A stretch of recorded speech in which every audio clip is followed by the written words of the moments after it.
স্বাগত জানাই MGC present সিএনটিভির প্রতিদিনের রাত ৮টার বিশেষ সংবাদত অনারার লগে আছি I Ananya. Zia cricket tournament আয়োজন উপলক্ষে অনুষ্ঠিত মিডিয়া উপকমিটির প্রস্তুতি সভা। দশম শ্রেণীর শিক্ষার্থী অকলতুন এক বছরের মধ্যে শেষ করম করিব সিলেবাস। প্রেস ক্লাবত সংবাদ সম্মেলন করছে মুক্তিযোদ্ধা প্রগতি বহুমুখী সমবায় সমিতি লিমিটেড। আগামী 11 জানুয়ারি এই ম্যাজিস স্টেডিয়ামত জিয়া স্মৃতি ক্রিকেট টুর্নামেন্টরে ঘিরিয়ে অনুষ্ঠিত হইব প্রস্তুতি সভা। এই বিষয়ে বিস্তারিত জানান সহকর্মী কাউসার ফাহিম।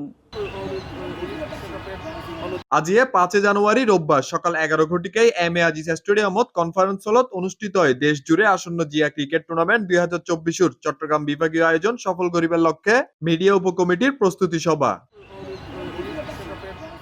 এ সময় মিডিয়া উপকমিটির আহ্বায়ক ও চট্টগ্রাম মহানগর বিএনপির যুগ্ম আহ্বায়ক আরিউ চৌধুরী শাহিনুর সভাপতিত্বে প্রধান অতিথি হিসেবে উপস্থিত আছেন জিয়া ক্রিকেট টুর্নামেন্ট সার্বিক ব্যবস্থাপনা কমিটির চট্টগ্রাম বিভাগীয় আহ্বায়ক মশিউল আলম স্বপন।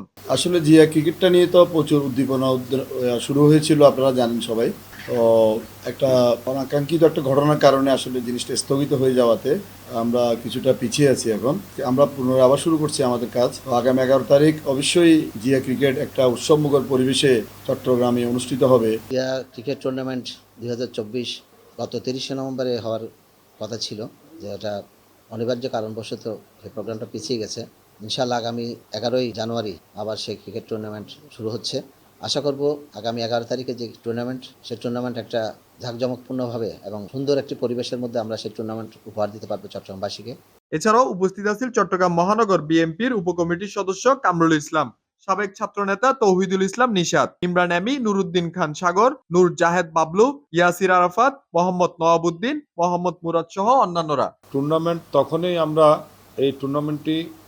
এই খেলা চট্টগ্রামবাসী উপভোগ করার জন্য ওই তারিখে যে ব্যাপকভাবে সাড়া আমরা পেয়েছিলাম এবং আনন্দঘন পরিবেশে চট্টগ্রামের মানুষ, চট্টগ্রামবাসী দলমত নির্বিশেষে এই টুর্নামেন্টে এসে খেলা দেখার জন্য যেভাবে অধিক আগ্রহ অপেক্ষা ছিল, ইনশাল্লাহ আমরা আশা করি আগামী 11 জানুয়ারি এই টুর্নামেন্ট সেভাবেই অনুষ্ঠিত হবে।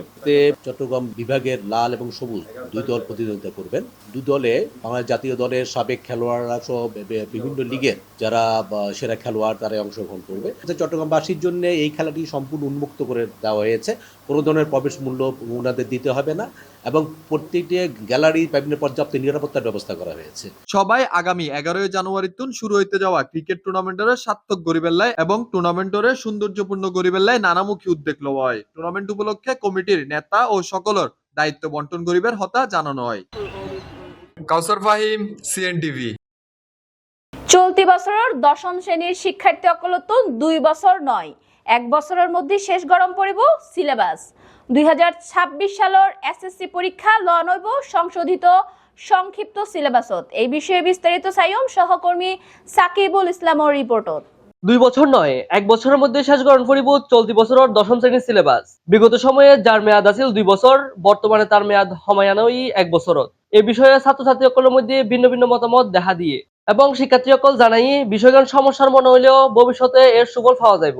এইবে আসলে হয়তো গেলে বালানো, কারণ আর যেহেতু 2 বছর পড়িয়ে পড়া এবারে বালা করি নিয়ে তারপর পরীক্ষা বেদি, কিন্তু এখন যে 1 বছরের মধ্যে যে ফুয়াশার বেগুনের মধ্যে যে সিলেবাস শেষ করিব ডর চলে আইব, এটা লাইবে এত বালা নইব, ফুয়াশার লাইব বালা নইব। আর আশা করি কোনো চাপ পড়িব কি নাকি মনে করো? চাপও পড়িব আর ফুয়াশা কেন ব্যাকডেটেড হয়ে যাব, ব্যাকডেট হয়ে যাব।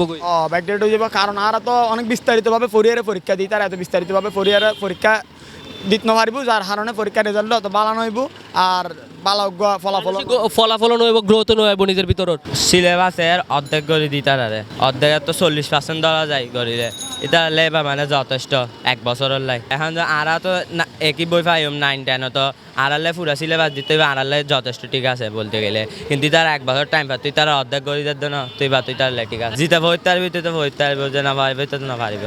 সিলেবাস শর্ট করা হয়েছে এরকম, কিন্তু আগের যে 2 বছরে যে সিলেবাসটা শেষ করতে হতো সেক্ষেত্রেও কিন্তু একটা শর্ট সিলেবাস দেওয়া হতো, তো তারা সেটা 2 বছর শেষ করতে পারতো, কিন্তু এখন আমাদেরকে সেই একই রকম শর্ট সিলেবাসটাই 1 বছর শেষ করতে হচ্ছে।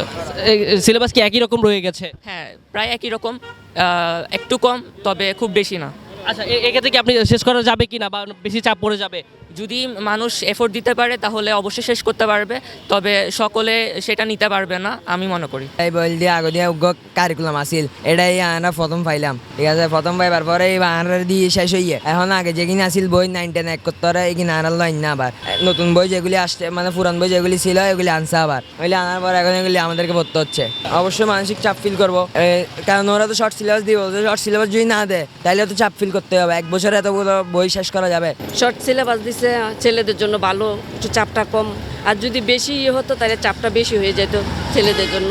এমনি তো এটা বাচ্চাদের জন্য চাপ হয়ে যাবে, তো তারপর একটু বাচ্চাদেরকে কেয়ার নিতে হবে, বাচ্চাদের আমরা একটু করতে হবে আর কি। এখন আপাতত চলতেছে, এটাই চলবে, যখন মানে শুরু হবে তখন বোঝা যাবে যে আর কি কি ঠিক ছিল। এখন আমার জন্য মানে যেটা দেখতেছি এটা ভালোই দেখতেছি। এখন সিলেবাস তো শর্ট করি, আর আগামী বছর তো সময় হয়তো না হবে, তো 1 বছর দিলে হয়তো সমস্যা নইব। আই যা দেখি এত সমস্যা নইব ইনশাল্লাহ। এখন অল্প হইলেও সিলেবাস তো এত লম্বা নয়, তো পারবো ইনশাল্লাহ। হ্যাঁ, আগের থেকে দেখছি এখন আগে যে শিক্ষা ব্যবস্থা ছিল সেখানে এত বেশি অনুশীলনী করাইত না, ওখানে বাচ্চারা এত বেশি পড়ালেখা করতে পারেনি। এখন ওরা অনুশীলনী থেকে মানে বাচ্চারা আগে এখন যে পড়ালেখা করছে আগে থেকে একটু পরিবর্তন এসেছে। চট্টগ্রাম মুক্তিযোদ্ধা কলোনির ভাঙচুর, জোরপূর্বক উচ্ছেদ ও হত্যা হুমকির প্রতিবাদে প্রেস ক্লাব এস রহমান মিলনায়তনত সংবাদ সম্মেলন গজ্জে মুক্তিযোদ্ধা প্রগতি বহুমুখী সমবায় সমিতি লিমিটেড। যারা প্রতিনিয়ত চাঁদাবাজি করে, আমাদের কলোনিতে মদের আসর করে এবং আমাদের কলোনিবাসী যদি কোনো প্রতিবাদ করে তাদের জীবননাশের হুমকি দেয়। তাদের যদি কোনো কাগজপত্র থাকে, তাদের যদি কোনো জমির ডকুমেন্ট থাকে, তারা রাতের অন্ধকারে আসবে কেন? আপনারা এই বক্তব্যটা সংবাদপত্রে প্রকাশ করার জন্য আপনাদেরকে আমি বিশেষভাবে অনুরোধ করছি। তারা অত্যন্ত সন্ত্রাসী এবং ভারী অস্ত্র নিয়ে আমাদের নিরীহ লোকজনের উপর মানে অত্যাচার করে রাতে 3টার সময় হামলা করে আমাদের কিছু খালি জায়গা দখল করে নিয়েছে। আমরা 35 বছর ধরে ওই জায়গাকে বরাদ করে উন্নয়ন করে এটাকে মানে আবাসন প্রকল্প গড়েছি এবং বিভিন্ন প্রশাসনের আন্ডারে ডিসির আন্ডারে আমাদেরকে প্রস্তাব দিয়েছে এবং আমরা এইভাবে গ্রহণ মানে কি আমরা সেভাবে বসবাস করেছি। সারা বাংলাদেশের সকল মুক্তিযোদ্ধাদের দৃষ্টি আকর্ষণ করা হচ্ছে আপনাদের মাধ্যমে। মুক্তিযোদ্ধা মন্ত্রণালয়ের সম্মানিত উপদেষ্টা ওনার দৃষ্টি আকর্ষণ করছি এবং যৌথ বাহিনীর যিনি কমান্ডিং অফিসার আছেন এখানে ওনার দৃষ্টি আকর্ষণ করছি এবং প্রশাসন, জেলা প্রশাসক সহ সকলের দৃষ্টি আকর্ষণ করে এই বৃদ্ধ বয়সে, শেষ বয়সে সামান্য খাস জমির উপর তারা মাথা গুঁজে ত্যাগ করে নিয়েছে। এটার উপর কেন আজকে বিবৃত শুরু আসবে সেটার বিচার তো প্রশাসন থেকে অবশ্যই করতে হবে। আর না হলে এই বিচার ব্যবস্থা যে ধ্বংস হয়ে গেছে, আমরা যে কোনো আইনের আশ্রয় নিতে পারছি না সেটাই প্রমাণিত হবে। আপনাদের সকলের জন্য শুভকামনা রইল। ধন্যবাদ জানতে বীর মুক্তিযোদ্ধা SM শাহ আলমের পক্ষে আমি প্রধান উপদেষ্টা মুক্তিযোদ্ধা প্রগতি বহুমুখী সমবায় সমিতি লিমিটেড MA তাহের এটি পাঠ করলাম। শেষ ঘড়ির প্রতিদিনের রাত 8টার বিশেষ সংবাদ আবারও চলে এসো মনের আল্লাহ তথ্যবহুল সংবাদ লই। ততক্ষণ পর্যন্ত CNTV সিটিজির সাথে থাকিবেন এবং সুস্থ থাকিবেন। ধন্যবাদ।